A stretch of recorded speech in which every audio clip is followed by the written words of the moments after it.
The First Sino-Japanese War, Part 2, Prelude to the First Sino-Japanese War. On March 28, 1894, the pro-Japanese Korean revolutionary Kim Il-sung, who tried to take over the Korean government in the Gapsing coup of December 1884, was assassinated in Shanghai. Japan had turned down demands that he be extradited back to Korea. Many Japanese saw him as a potential future leader in Korean modernization. Meiji government people did not want to make too much trouble over him, though, and exiled him to the Bonin Islands, also known as the Ogasawara Islands. After a while, he was lured to Shanghai, where he was killed by a Korean agent. He was in his room at the Japanese Inn in the international settlement there. After some hesitation, the British authorities in Shanghai decided that rules against extradition did not apply to a corpse, and turned his body over to Chinese authorities. His body was then taken aboard a Chinese warship and sent back to Korea.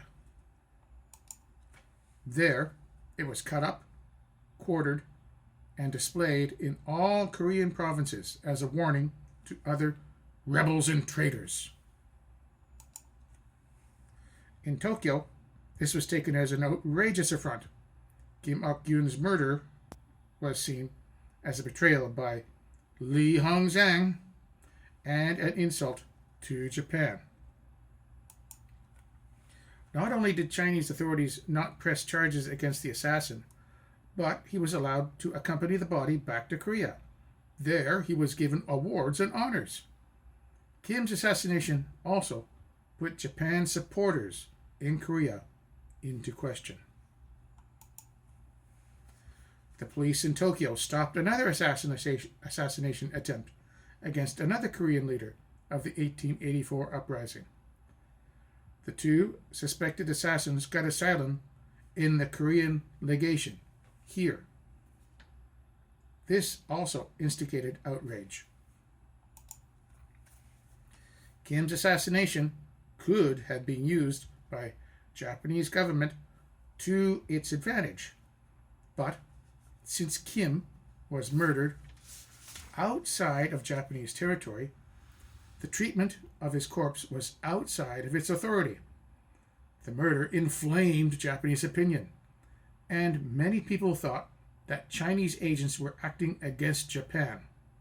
To Japanese, the Chinese had showed that they didn't care about international law when they set free the assassin, who had been arrested by British authorities in Shanghai, and then turned over to the Chinese for trial.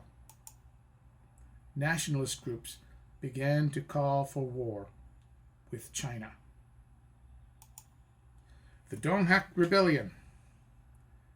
Tensions were high, but war between China and Japan was not yet bad enough for war. The anger over Kim's assassination began to calm down. Then, in late April 1894, the Donghak Rebellion started. Korean peasants rose up in rebellion against oppressive taxation and incompetent financial administration. It was the largest peasant rebellion in Korean history. Then, on June 1st, the Donghaks were told a rumor that the Chinese and Japanese were about to send troops.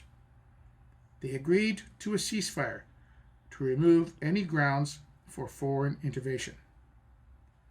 It didn't matter. On June 2nd, the Japanese decided to send troops to Korea, if the Chinese did also. In May, the Chinese began mobilizing troops in Zhili, Shandong, and Manchuria. But it was only meant as a demonstration of strength. It was not meant to be a preparation for war with Japan. On June 3rd, King Gojong and Queen Min's family, upon the insistence of Yuan Shukai, the fellow that led the attack on the Japanese legation before, during the Gapsin coup, requested aid from China to suppress the Donghak Rebellion. Even though the rebellion was not as serious as they first believed, and Chinese forces were not necessary. The decision was made to send 2,500 men under the command of General Yi Zhichao to the harbor of Asan, about 70 kilometers from Seoul.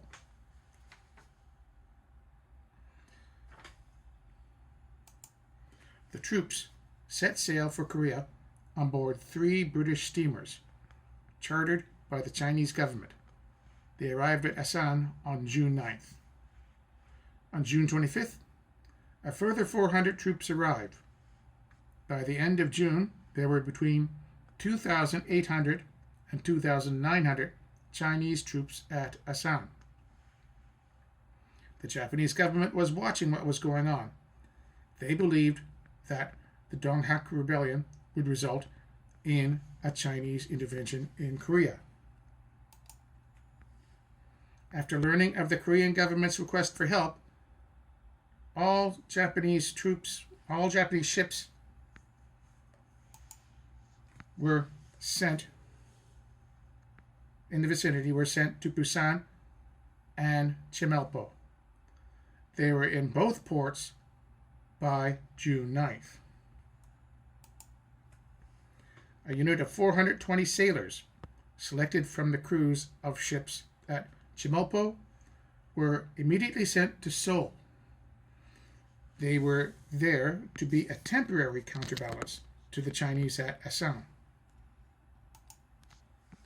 A reinforced brigade of about 8,000 troops, called the Oshima Composite Brigade, under the command of General Oshima Yoshimasa, was sent to Chemulpo and arrived shortly afterwards.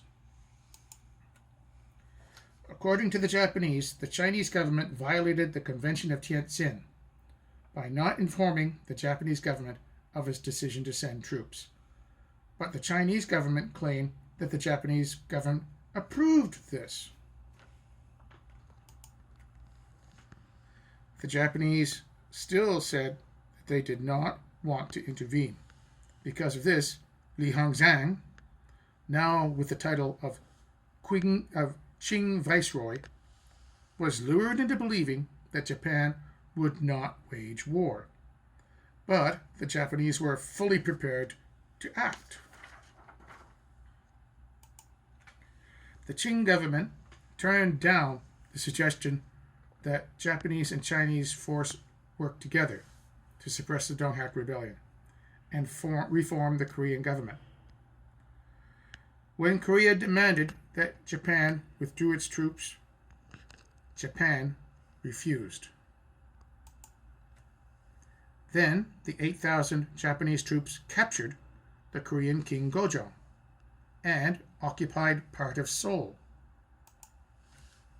By June 25th, the Japanese replaced the Min government with the members of the pro-Japanese faction. The Qing forces were already leaving, since they were no longer needed there. But the new pro-Japanese government granted the Japanese forces the right to expel the Chinese forces. Japan sent more troops to Korea. The Qing Empire rejected the new Korean government as illegitimate. They were now on the road to war.